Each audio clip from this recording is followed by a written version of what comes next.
Hello बच्चों, let's read the question. The question says which of the following is correct. तो हमसे इसमें से करेक्ट स्टेटमेंट पूछी गई है। तो आइए इसका की कॉन्सेप्ट देखते हैं।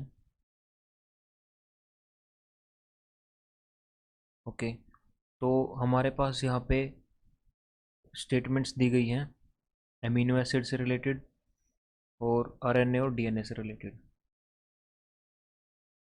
तो यहाँ पे हमारा की कॉन्सेप्ट होगा amino acid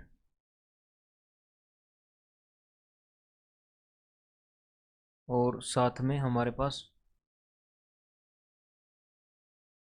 different basis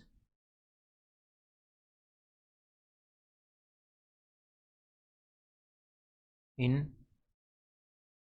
RNA and DNA.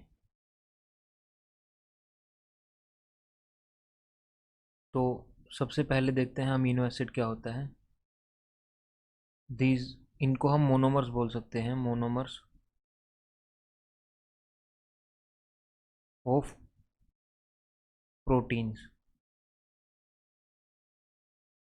तो जो हमारे पास प्रोटीन्स होते हैं वो हमारे पॉलीपेप्टाइड बोल देते हैं हम उनको, क्योंकि हमारे प्रोटीन के अंदर बहुत सारे मोनोमर्स या फिर बहुत सारे अमीनो एसिड जुड़ते हैं और हमारा प्रोटीन बनता है।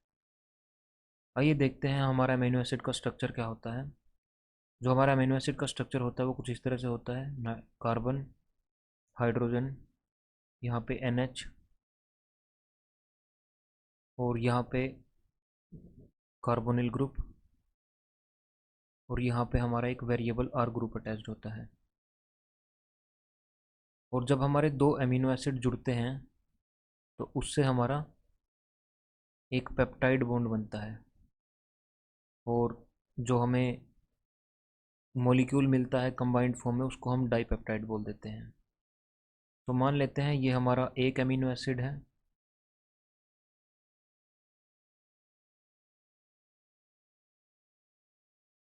ये हमारा दूसरा अमीनो एसिड है, ये हमारा R वेरी करता है और उसी हिसाब से हमारा अमीनो एसिड वेरी करता है। तो यहाँ पे हमारे पास यहाँ से वाटर मॉलिक्यूल का इजैकुलेशन होता है, यानी ये हमारा वाटर मॉलिक्यूल सब्सट्रैक्ट हो जाता है और हमें डाइपेप्टाइड मिलता है। तो अगर एक अमीनो एसिड और कंबाइन हो जाता है यहाँ पे एक अमीनो एसिड और आगे कंबाइन हो जाता है तो ये हमारी चेन ऐसे कंटिन्यू रहती है। ओके, यहाँ पे H और यहाँ पे कार्बन, यहाँ पे हाइड्रोजन, यहाँ पे R डैश, यहाँ पे ये हमारा एमाइड बॉन्ड हो गया।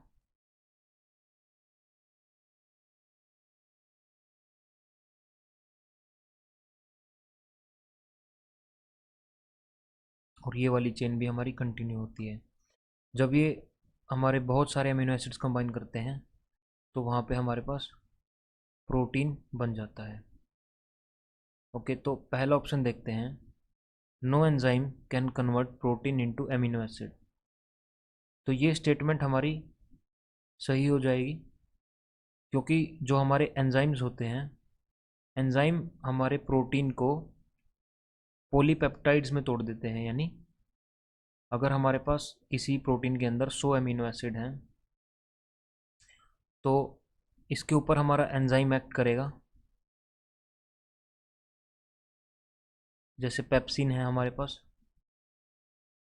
और वो इसको 20 अमीनो एसिड की 5 चेन में तोड़ देता है। तो इस तरह से हमारे पास पहले पॉलीपेप्टाइड मिलेगा, फिर डाइपेप्टाइड मिलेगा, फिर हमें अमीनो एसिड मिलेगा। तो डायरेक्ट अमीनो एसिड में हम कन्वर्ट नहीं कर सकते प्रोटीन से। तो ये वाली स्टेटमेंट सही होगी हमारी।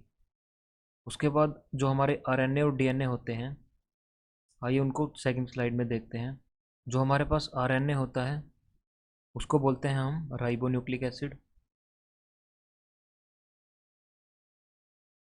और डीएनए होता है जो उसको बोलते हैं डीऑक्सीराइबो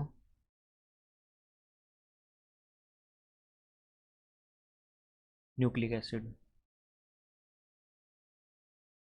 तो जो हमारा आरएनए होता है और डीएनए होता है इनका स्ट्रक्चर सिमिलर ही होता है।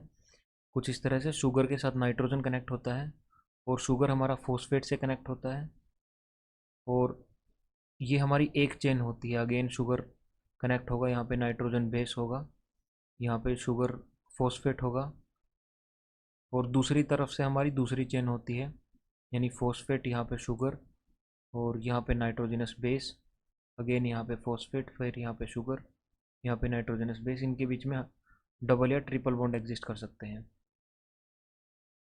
तो हमारे पास जो ये नाइट्रोजनस बेस होते हैं, ये हमारे पास दो टाइप के हैं, दो टाइप के हैं।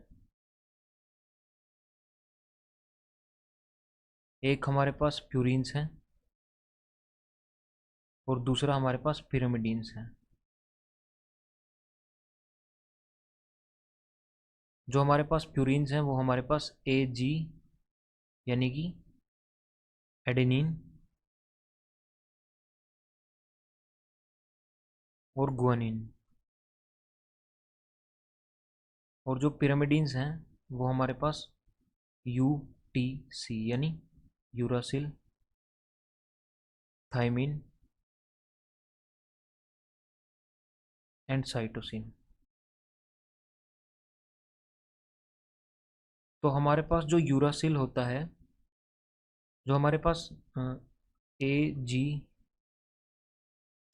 एंड CT, ये वाले हमारे पास DNA में पाए जाते हैं, और जो हमारा RNA होता है उसके अंदर यूरासिल भी मिलता है, लेकिन यूरासिल हमारा DNA के अंदर नहीं मिलता। तो आइए स्टेटमेंट्स को देखते हैं। यूरासिल में बी प्रेजेंट इन RNA, तो यूरासिल RNA में प्रेजेंट हो सकता है, बट नॉट इन DNA, तो DNA में नहीं होता। ये वाली स्टेटमेंट भी सही होगी। ऑप्शन सी को देखते हैं, the left and right end of peptide, तो ये हमारा लेफ्ट एंड है और ये हमारा राइट एंड है। Are refer to as N terminus, इसको हम एन टर्मिनस भी बोल देते हैं और इसको हम सी टर्मिनस बोल देते हैं, क्योंकि ये हमारा यहाँ पे नाइट्रोजन से ख़त्म होता है और ये हमारा कार्बोनिल से ख़त्म होता है। तो हमारी ये स्टेटमेंट भी सही होगी। तो option D would be the most appropriate option to this question.